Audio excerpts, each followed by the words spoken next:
Hello అండి అందరికీ.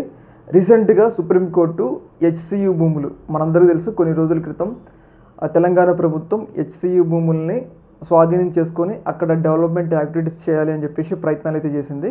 కాకపోతే కొంతమంది న్యాయవాదులు తెలంగాణ ప్రభుత్వం అనుమతులు లేకుండా హెచ్సియు భూముల్ని దాదాపు 400 ఎకరాల పర్యావరణాన్ని ఇబ్బంది కలిగిస్తుంది, ధ్వంసం చేస్తుంది అని చెప్పేసి కొంతమంది లాయర్లు సుప్రీంకోర్టులో పిటిషన్ వేయడం ద్వారా ఆ పిటిషన్ మీద విచారించిన సుప్రీంకోర్టు ఒక రకంగా తెలంగాణ ప్రభుత్వానికి చుక్కలు చూపించింది. గతంలో ఎన్నడూ లేని విధంగా కూడా సుప్రీంకోర్టు తెలంగాణ ప్రభుత్వం మీద తీవ్ర స్థాయిలో ఆగ్రహాలు అయితే వ్యక్తం అయితే చేయడం జరిగింది. ముఖ్యంగా సుప్రీంకోర్టు మార్గదర్శకాలని పాటించకుండా, అనుమతులు లేకుండా ఇప్పటికే హెచ్సియు పరిధిలో ఉన్న 100 ఎకరాల భూమిని బుల్డోజర్లు, జేసీబీలు, బుల్డోజర్లు పెట్టి ధ్వంసం చేశారు కదా.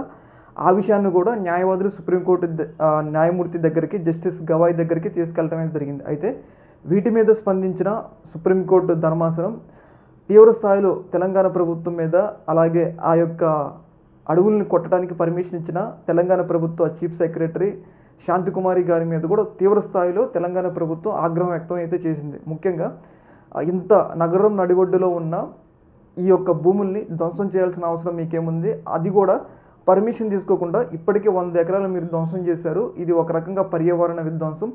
మీరు ఇలాగే కొనసాగుకుంటూ పోతే ఇప్పుడు దాదాపు 100 ఎకరాలని ధ్వంసం చేశారు బుల్డోజర్లు పెట్టి, జేసీబీలు పెట్టి. అయితే మీరు ఈ యొక్క 100 ఎకరాలని మళ్ళీ చెట్లు నాటి పునరుద్ధరించకపోతే సాక్షాత్తు సిఎస్ని, తెలంగాణ ప్రభుత్వం చీఫ్ సెక్రటరీ సిఎస్ గారిని కూడా జైలుకు పంపడానికి మేము వెనకాడము అని చెప్పేసి సుప్రీంకోర్టు తమ యొక్క ఆగ్రహాన్ని, అంటే గతంలో ఎన్నడూ లేని విధంగా తమ యొక్క ఆగ్రహాన్ని అయితే వ్యక్తం అయితే చేయడం జరిగింది.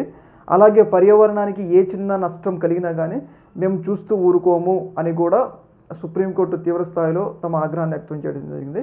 ముఖ్యంగా అక్కడ చెట్లకి మీరు ఏమైనా డెవలప్మెంట్ యాక్టివిటీస్ చేయాలంటే అక్కడ ఉన్న చెట్లకి ఎలాంటి ఇబ్బంది లేకుండా, అక్కడ ఉన్న జీవ వైవిధ్యానికి ఎలాంటి ఇబ్బంది లేకుండా మీరు డెవలప్మెంట్ యాక్టివిటీస్ చేసుకోండి. కానీ అక్కడ ఆ పర్యావరణాన్ని ధ్వంసం చేసి మీరు డెవలప్మెంట్ యాక్టివిటీస్ చేస్తారంటే మేము ఒప్పుకోము. ఒకవేళ మీరు ముందుకు వెళ్ళాలంటే నేషనల్ గ్రీన్ ట్రిబ్యునల్ పర్మిషను, అలాగే వచ్చేసి ఏదైతే సుప్రీంకోర్టు 1996 ఆ ఏరియాలో గైడ్లైన్స్ ఇచ్చింది. ఏమన్నా పచ్చని ప్రదేశాల్లో డెవలప్మెంట్ యాక్టివిటీస్ చేయాలంటే అక్కడ ఉన్న పర్యావరణాన్ని కొట్టేయాలి కదా. వాటన్నిటి గురించి కూడా సుప్రీంకోర్టు గైడ్లైన్స్ ఆ మేరకు మీరు పర్మిషన్ తీసుకొని కొట్టాలే. కానీ మీరు ఎలా పడితే అలా కొట్టడం వీల్లేదు. అటు కేంద్ర ప్రభుత్వ పర్మిషన్ ఉండాలి, అలాగే ఎన్జిటి పర్మిషన్ ఉండాలి. ఇంత వైవిధ్యభరితాన్ని నాశనం చేయడానికి మేము అంగీకరించము. ఇప్పుడు ధ్వంసం చేసిన 100 ఎకరాల్లో కూడా మీరు చెట్లు నాటాలి, లేకపోతే జైలుకి వెళ్తారు అని చెప్పేసి తీవ్రమైన హెచ్చరికలు అయితే తెలంగాణ ప్రభుత్వానికి జారీ చేయడం జరిగింది. ఈ యొక్క అంశంలో మీ యొక్క అభిప్రాయాన్ని కింద కామెంట్ తెలియజేయండి. ఒక మినిట్.